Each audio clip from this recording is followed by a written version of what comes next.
Bonjour, chers amis internautes. Ça fait un moment que vous ne m'avez pas vu, mais vous n'êtes pas seul, parce qu'il y a des gens qui travaillent avec nous. Et j'aimerais vous dire simplement la victoire, la croissance, l'évolution. D'ailleurs, c'est ce qu'on appelle le réveil. C'est cet accord, cette unité, cette parfaite union, ce respect de Dieu que nous développons ensemble, je dis toujours ensemble, pour que nous puissions vraiment être représentatifs. Parce que je dirais, ce que Dieu a voulu construire n'est pas n'importe quoi. L'œuvre de Dieu, les bien-aimés, est basée, est appuyée sur quelque chose de solide.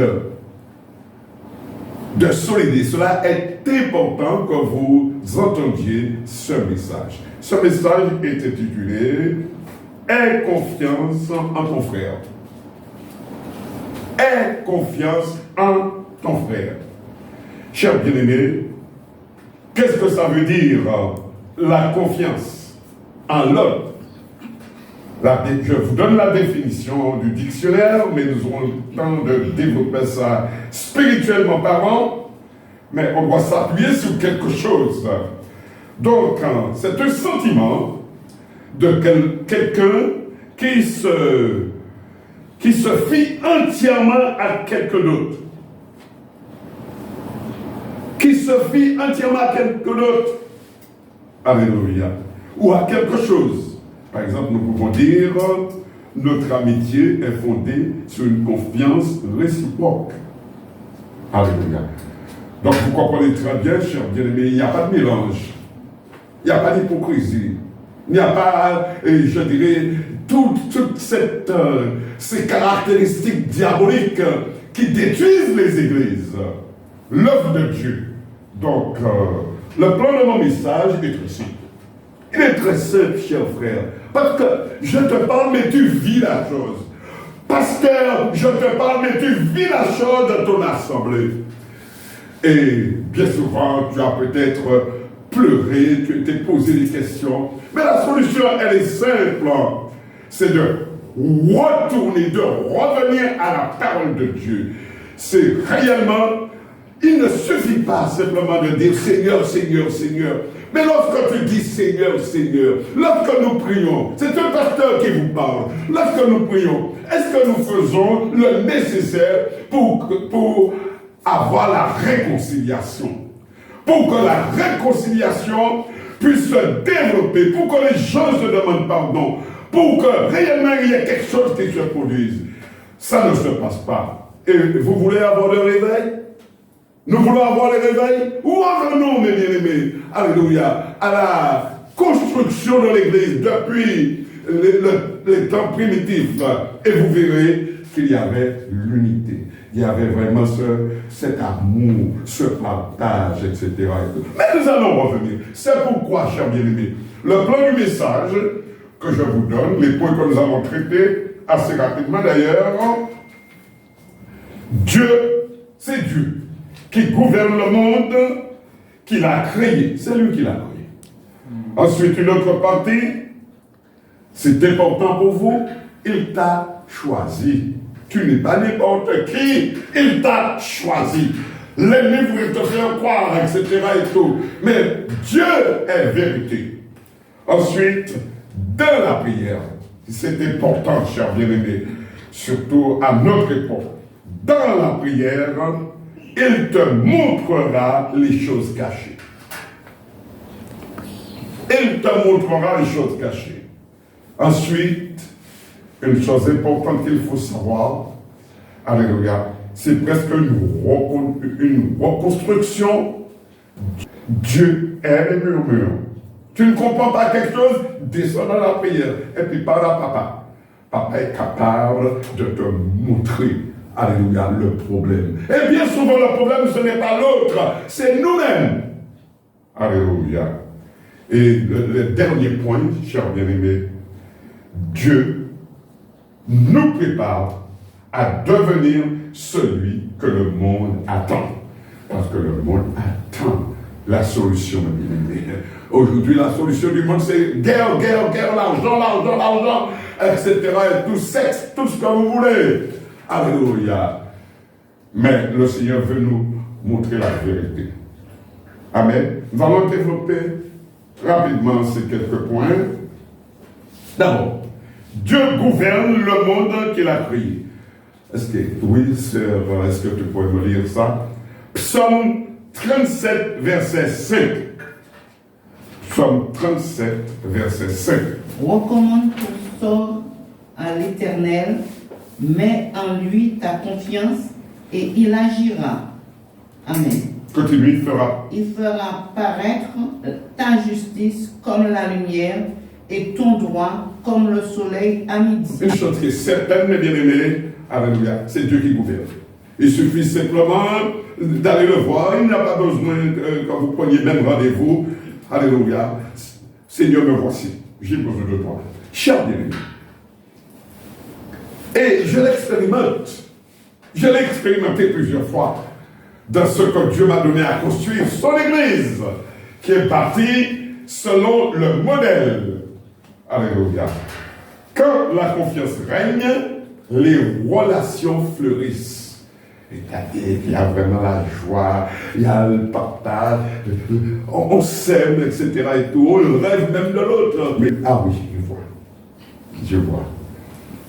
Des gens qui se trouvent à des milliers de kilomètres, qui a quelqu'un qui est là depuis très très loin de moi. Et on a eu une conversation, et il me dit, vous êtes un prophète, etc. et tout. J'ai rêvé de vous, etc. Mais bien aimé, des gens de très loin. Parce que ce qui sort de votre bouche se réalise. Ça c'est important. Parce que la parole vient du cœur. Et si vous faites le travail de Dieu, si vous aimez le Seigneur, alléluia, vous êtes dans une imprégnation de lumière.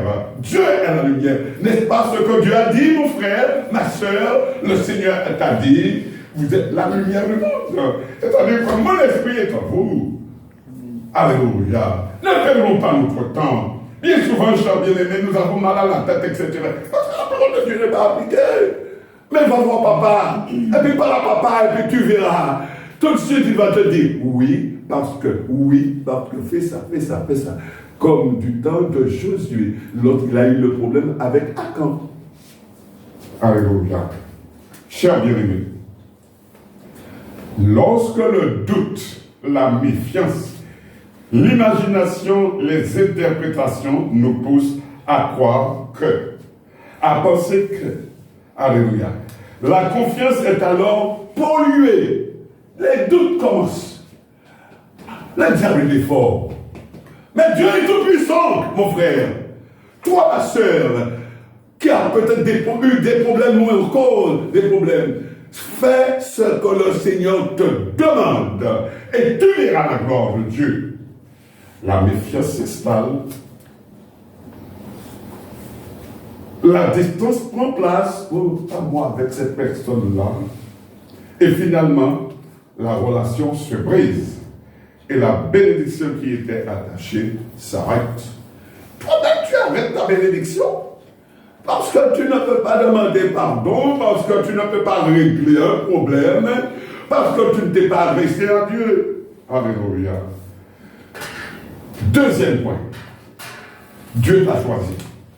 Mon frère, ma soeur, tu es choisi. Tu n'es pas n'importe qui. Alléluia. Ne le dis pas à n'importe qui, ne le dis pas trop, pour que l'orgueil ne rentre pas en toi. Mais tu n'es pas n'importe qui. Dieu a toi pour toi. Alléluia. Ésaïe, mes bien-aimés, 41, verset 9, 10. Ésaïe 41, 9 à 10. Toi, que j'ai pris aux extrémités de la terre et que j'ai appelé d'une contrée lointaine, à qui j'ai dit, tu es mon serviteur. Je te choisis et ne te rejette point. Ne crains rien, car je suis avec toi. Ne promène pas des regards inquiets, car je suis ton Dieu. Je te fortifie, je viens à ton secours, je te soutiens de ma droite triomphante. Amen. Amen. Je dirais que ça ne s'explique pas. Ça, c'est sa seule vie. Alléluia. Et lorsque vous acceptez cette parole divine, à ce moment-là, tu te lèves et tu dis, attention, ne faites pas n'importe quoi avec moi. Je suis un élu, je suis une élue. Alléluia. Et même les puissants des ténèbres vous respectent parce que le Seigneur t'a donné un pouvoir, parce que tu es élu. Le Seigneur t'a donné un pouvoir. Alléluia. Il est écrit que même les démons doivent s'incliner devant toi. Personne ne doit te faire peur. Il suffit simplement lorsque l'adversaire veut essayer de vous impressionner, etc. Et tout de suite descends. Descends dans la prière. Papa, qu'est-ce qui se passe? J'ai besoin de toi. Et tu n'as pas besoin de rendez-vous. Et il répond. Dieu répond. Alléluia. Troisième point, cher bien-aimé. Alléluia. Troisième point. Chaque fois que tu rencontreras Dieu dans ta prière, il te montrera les choses cachées. Il faut... D'accord, le Seigneur va te montrer les choses cachées. C'est vrai.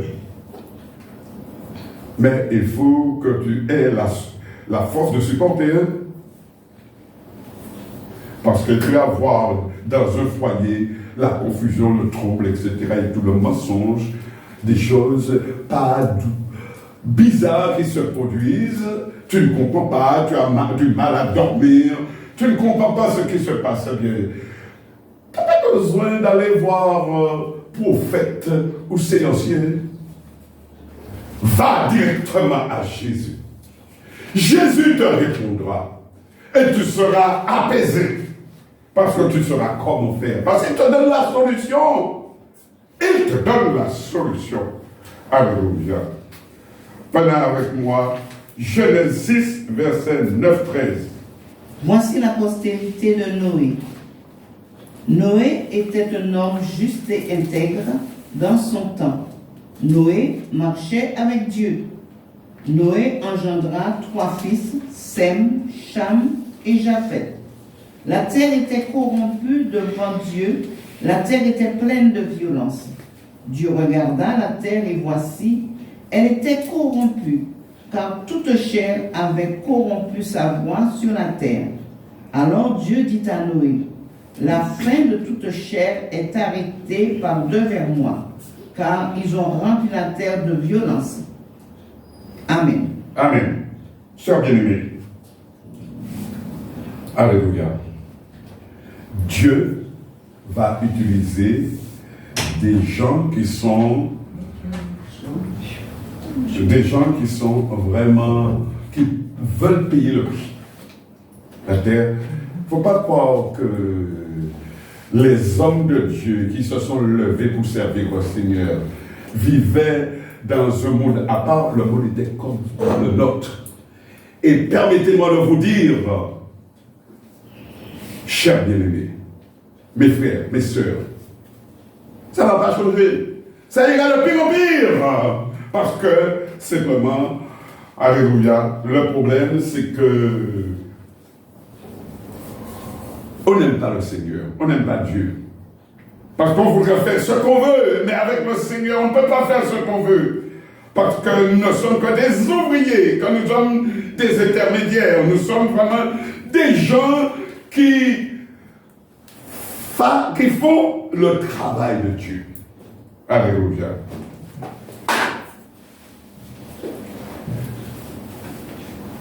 Tu es choisi, mais tu es en train toujours de pleurer, de te lamenter, de murmurer. Et Dieu n'est pas en cause.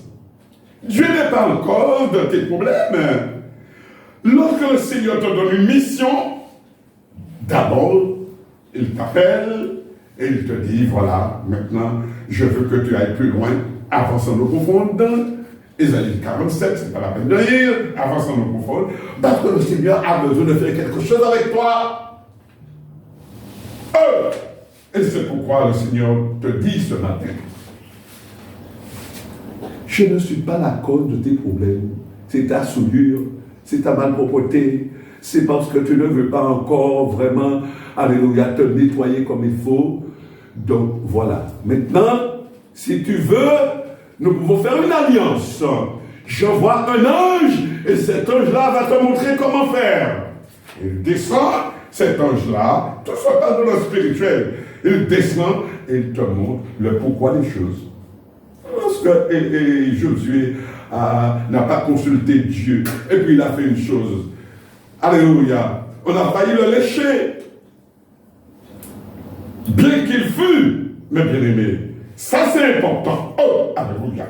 Bien qu'il fût vraiment, je dirais, le serviteur de Dieu, celui que Dieu avait mis en place pour une grande mission. Mais à un moment donné, l'orgueil. À un moment donné, je ne parle même pas d'oubli. Mais ça a été pareil aussi pour Moïse. Ça a été pareil pour David. Alléluia. Cher bien-aimé, revenir à la source, à la parole de Dieu. Alléluia. Ne vous fiez jamais aux gens, mes bien-aimés. Ça n'existe plus. Du temps d'Hérode, il y avait les satrapes, les sorciers, les ceci, les cela, tous les voyants. Maintenant, non. Avec le Seigneur, en envoyant Jésus, il y a eu simplement, je dirais, les prophètes. Et là encore, sondez, mes bien-aimés. C'est une génération polluée. Alléluia. Permettez-moi de vous le dire. Prophètes, prophétesses, surtout les prophétesses. Ne vous fâchez pas contre le pasteur Vanel. C'est la parole de vérité. Chers bien-aimés, alléluia. Philippiens 2, verset 14-15. Faites toutes choses sans murmure ni hésitation, afin que vous soyez irréprochables et purs, des enfants de Dieu irrépréhensibles au milieu d'une génération perverse et corrompue, parmi laquelle vous brillez comme des flambeaux dans le monde, portant la parole de vie, et je pourrai me glorifier au jour de Christ, de n'avoir pas couru en vain, ni travaillé en vain. Amen. Amen. Chers bien-aimés, j'ai presque terminé. Merci. J'ai presque terminé en vous disant une chose importante. Lorsque le malheur, alléluia, vous atteint, lorsque vous ne comprenez pas les choses, parce que qu'est-ce que vous voulez que je vous dise, mes bien-aimés? Nous ne sommes que des instruments entre les mains de Dieu. Le Seigneur veut nous utiliser. Laisse aller mon peuple afin qu'il me serve. Nous sommes sur la terre, dans le monde de Dieu, mais le péché est entré. Et alors, l'Éternel Dieu, le Tout-Puissant, nous utilise comme des instruments. Mais alors, parlez, vivez, pour pouvoir plaire à Dieu. Et je vous donne juste un petit conseil, que j'ai expérimenté. C'est surtout, mes bien-aimés, de bénir le Seigneur en tout temps, même si vous ne comprenez pas, même si vous pleurez, mais bénis l'Éternel. Psaume 103, verset 2-3. Mon âme, bénis l'Éternel et n'oublie aucun de ses bienfaits. C'est lui qui pardonne toutes tes iniquités, qui guérit toutes tes maladies. Amen. Amen, amen, amen, amen. Rentrez en vous-même, mes bien-aimés, surtout lorsque vous passez l'épreuve de la maladie. Ce n'est pas une chose facile. Mais il faut que vous passiez par là parce que le Seigneur, c'est l'Esprit de Dieu, bien souvent, qui permet les épreuves de notre vie. Parce qu'après l'épreuve, alléluia, il y a quelque chose, la gloire de Dieu, il y a quelque chose qui vous attend. Vous ne pouvez pas, alléluia, grandir et faire grandir l'œuvre de Dieu si vous-même, vous n'avez pas été éprouvé. Je terminerai en vous lisant une chose, cher bien-aimé, alléluia. Devenez celui que le monde attend avec impatience. Dieu nous prépare à devenir celui que le monde attend. Amen. Chers bien-aimés, il y a beaucoup de versets, mais le temps ne me permet pas. Mais je vais dire en conclusion. Quelle est maintenant ta décision? Toi qui m'écoutes, toi qui n'es même pas là, mais qui as ce problème dans ta vie, lorsque tu vas te coucher, tu seras visité par la puissance de la parole de Dieu. Parce que Dieu est esprit. Et il utilise des hommes, des femmes, de la chair, mais remplis de l'esprit, qui ont le discernement dans la prière et qui ont compris que toi, tu avais un problème. Que ton problème, ce n'était pas simplement les choses physiques, mais c'est spirituel. Alors, permets-moi de te dire, après avoir exposé cette situation qui vous concerne, qui nous concerne, alléluia. Après avoir prié et même en continuant, Dieu connaît ton besoin. Tu ne dois pas regarder les autres, le temps, le monde, la situation d'aujourd'hui. Tu ne dois pas mettre ta confiance en l'homme. Sondez, surtout dans ces moments-là, sondez, ne sois pas méfiant. Je ne t'ai pas demandé d'être méfiant parce que tu ne pourras pas avoir de relation avec l'autre. Mais toujours soyez prudents. Et puis surtout, réglez les problèmes. Ne portez pas de jugement parce que Dieu utilise tous les hommes comme il veut. Toi, tu as cette option, toi, tu as cette ceci, toi, tu as cela, mais simplement aimer, aider, accompagner. Que Dieu vous garde et que Dieu vous bénisse. Amen.